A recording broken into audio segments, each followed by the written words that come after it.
The Rudd persona has been something of a puzzle from the time he became Labor leader. He's there, but he's so hard to read. It's so hard to tell what the real Kevin Rudd is. Now, why is that? Well, I think the answer is because he very carefully disguises that real person.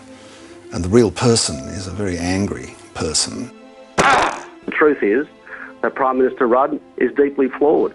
He has great weaknesses which, to date, have not necessarily been seen in public. Just fucking hopeless. Prime Minister Kevin Rudd is a foul-mouthed leader with a vicious temper. He's got the public persona, which is the goody two-shoes image, but the private Rudd is a much more volatile character. This fucking language. The Prime Minister has had another expletive-laden brain explosion. And there's a story Having said back in Australia about you dropping the F-bomb. He'd reduced a young female attendant to tears on one flight.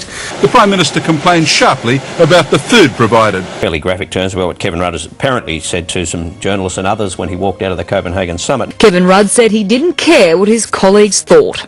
Kevin, as leader, became someone who, for his colleagues, just became increasingly impossible to work with. People came to the conclusion they could not work difficult issues through with the former Prime Minister. What do you understand of the Cabinet process and how he's regarded by his Cabinet colleagues? Well, as I understand it, Cabinet doesn't really work any longer. People who actually have worked with Kevin in the past, who know him far better than the people who, watch television programs and see the stage-managed Kevin, can't work with him. Part of it's indecision, but part of it was that obsession with minutiae. I fucked up the last word. Victorian backbencher Steve Gibbons used Twitter to accuse Mr Rudd of being a psychopath with a giant ego. Selfie. Yeah, selfie. Selfie. I sing like a cow. It was certainly very clear to all of us that he was massively deficient, the government was not working, he was incapable of making decisions. There seemed to be this chaos around him all the time.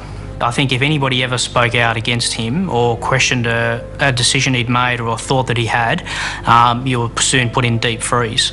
Tell them to cancel this meeting at 6 o'clock, will you? I'm going to have the fucking patience to do it. It is very hard for a man of his personality to, in a sense, let go, to share work, to trust people around him. He's clearly been disloyal internally. It started in the 2010 election campaign. Julia Gillard went into that campaign with a lead of 55-45 in the two-party preferred vote.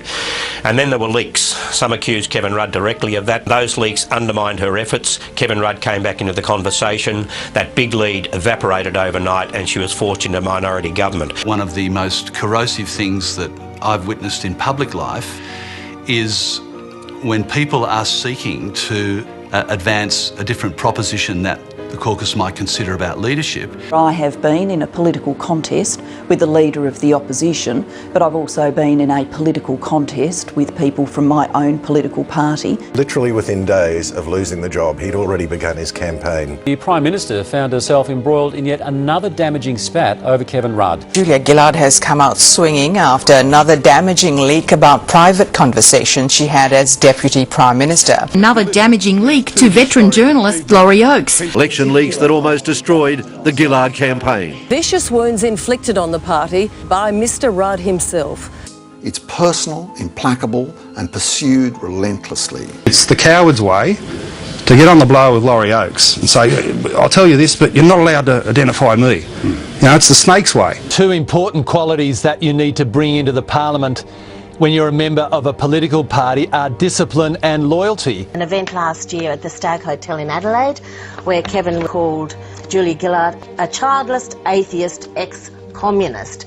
He was on a rampage, calling her everything Some are saying they're prepared to sign statutory declarations. That's right, a lawyer there is prepared to sign a stat dec. The campaign of destabilisation that has been going on for a long period of time, which has basically threatened the future of the government. The leaking is lethal because it's letting Tony Abbott get by pretty much unscrutinised. The 2010 election was sabotage. Kevin has been running a relentless campaign to undermine the government. There's no doubt that he sought to tear down the 2010 campaign. He never sleeps. He's always manipulating something. Whenever she looked like she was recovering in the polls, suddenly Rudd became the topic of conversation again. Disunity is death in politics, and for whatever reason, Rudd supporters ensured that that was constantly the case. Well, Australia has a new Prime Minister designate tonight. Kevin Rudd is back in the top job. Interestingly, Kevin Rudd has promised a kinder, gentler brand of politics after executing one of the most brutal and drawn-out revenge attacks this place has ever seen. Now leaving politics altogether, Gillard, Smith, Emerson, Garrett, and now since yesterday, Combet, joining those already announced, Ferguson, Roxon, Evans and McClellan. In the case of almost every one of these people who's gone, there's a factor there that things are just too awful. It was just Julie Gillard had been almost airbrushed out of history, 48 hours after the vote. Imagine Kevin Rudd trying to negotiate some of that stuff through with his sort of incapacity to connect with other people, and No, I agree. He could never have done what she did. And of course, he doesn't have the courage and the strength that's required to do this job.